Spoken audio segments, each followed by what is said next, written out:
What better way to spend a Saturday afternoon than playing video games on their laptops and smartphones, thought Pepper and George. It was so much fun and there were so many games, there's no way they could possibly play them all. Giggling and laughing and playing all day inside. But then, Peppa Pig came along. Peppa Pig started to say, "When I was your age, we didn't have video games. We went outside and played." "Well, now we do have video games," said the kids. And then Mama Pig came inside and also said, "Yeah, when we were younger, we played outside on the weekends, not stuck inside playing video games. Stop wasting your time and go outside and enjoy the fresh air. Now hand over your smartphone and your laptop computer and get outside and play." Before they knew it, Mama and Papa had their smartphone and laptop, and George and Pepper didn't know what to do. Mama and Peppa Pig weren't going to change their minds, and they insisted George and Pepper go outside and play. So George and Pepper nervously went to the great outdoors. What were they going to do outside without their video games, they thought. Mama and Peppa Pig, satisfied that their kids were now outside, started to laugh together. "Hee hee hee, now we can play video games and not be bothered at all. Let's play some games," said Peppa Pig, and Mama Pig agreed. Just like Mama and Peppa Pig said, it actually was a really nice day outside. And it was kind of fun to be out here, George thought. In fact, I'm going to go hide on my sister behind this tree.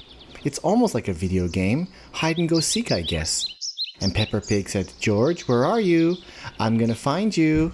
And George laughed. "You'll never find me. I'm hiding," he said. And sure enough, George really was good at hiding, and Pepper couldn't see him at all. George tried to remain quiet behind the tree. Pepper still couldn't find George, and she thought, maybe if I just cut through these trees I'll find him. And George sure enough was hiding behind those trees, when a small little animal came up to him, and George thought, wow, this animal is so much more realistic than my Minecraft pets. Thought Pepper. How can I get through here? I know, I'll just walk through. What is this stuff? It feels like marshmallows and string. Oh my goodness. I think I just got caught in a spider web, she said. And she couldn't see anything. She felt like she was floating in a big cloud. Where was she? What was she doing? George, she said. Where are you, George? And George came around the tree and said, "Oh my goodness. What's that? It's a ghost, I think. Is that you, Pepper?" But it was all just too much for little George, and he fell down and started crying. Pepper had scared him, but George didn't know it was Pepper. He thought it was like a ghost in the forest, and all he wanted to do was go back home and play his video games. It was just too wild out here for him. George turned tail, and just as fast as a pig could run, he ran all the way home. Meanwhile, Mama and Peppa Pig were having so much fun playing video games. No wonder the kids don't want to go outside. This is great, they thought. Suddenly, there was a loud crash and a bang, and George came in the room crying. Peppa Pig and Mama Pig said, "What's wrong, George?" And George said, Ghost in the forest, help!"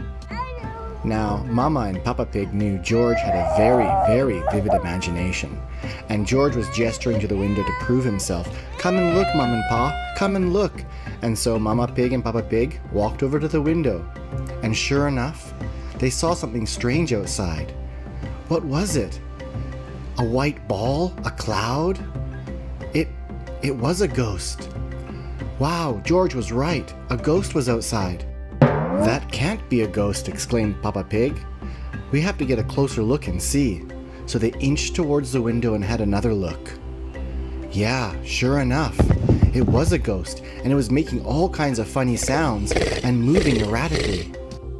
Mama Pig immediately said to Peppa Pig, "It's time for you to get out there and see what's going on." But Peppa Pig said, "No, I'm scared of ghosts actually, but don't tell George." And George said, "It's time for us to do something. Peppa Pig, you've got to call a superhero, maybe Spider-Man or PJ Masks, and hurry." Peppa Pig picked up his phone, and first he dialed Spider-Man. It rang a few times, but no answer. So then he decided to call PJ Masks. They were always in the neighborhood and always willing to help for things like ghosts. And sure enough, Catboy answered the phone and said he'd bring over the whole team if necessary and get rid of the ghost once and for all.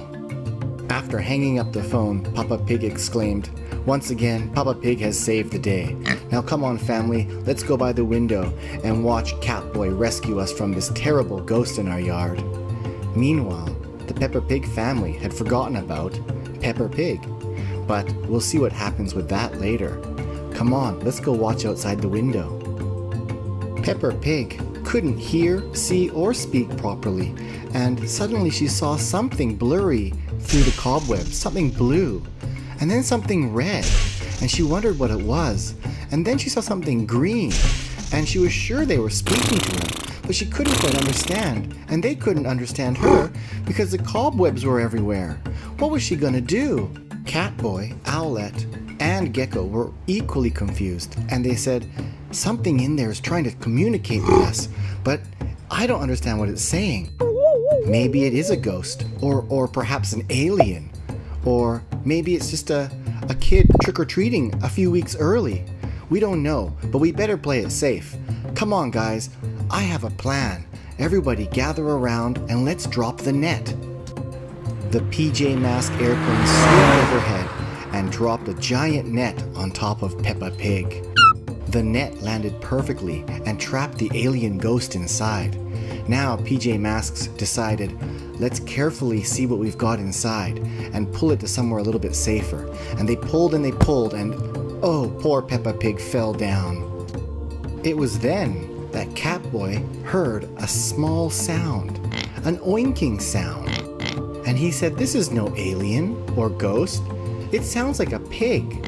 Hey guys, come on, let's unwrap this net and see what's inside." Then Gecko and Owlette both heard the sound too.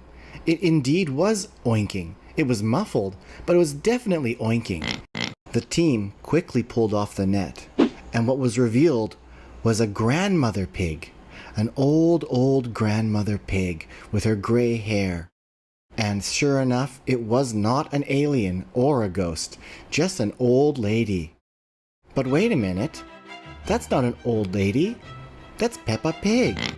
And oh my goodness, it's just a spider's web. Wow, we made a big mistake, and you sure scared your brother. You scared him enough that he went and called us to rescue their family. Your mama and papa are inside the house, and they're too scared to leave. And Pepper said, "Wow, I guess I am the scariest member of this family. This is going to be a great Halloween." Peppa Pig said to the PJ Masks team, "Well, now that that's all over, why don't you guys come in the house with me and we'll explain to my family what really happened." Mama, Papa, and George were backed up against the sofa as what they thought was a ghost was coming in the house, but was actually just Peppa Pig with a little bit of cobwebs in her hair, and the PJ Masks team giggling behind her. It indeed had been a mistake, and the whole family was scared of Peppa Pig wrapped in cobwebs. How silly! Peppa was really starting to enjoy the shock on her family's faces. She unintentionally had scared her whole family by walking through a cobweb. And her favorite superheroes, PJ Masks, were in her house. It was a great day. And so she said to her family, "I know what I'm going to be this Halloween." And Mama, Papa, and George said, "What? A PJ Masks character? Or a giant cobweb?" And Pepper said, "No, silly. I'm going to be a spider. Have a happy and safe Halloween, everyone. Bye-bye."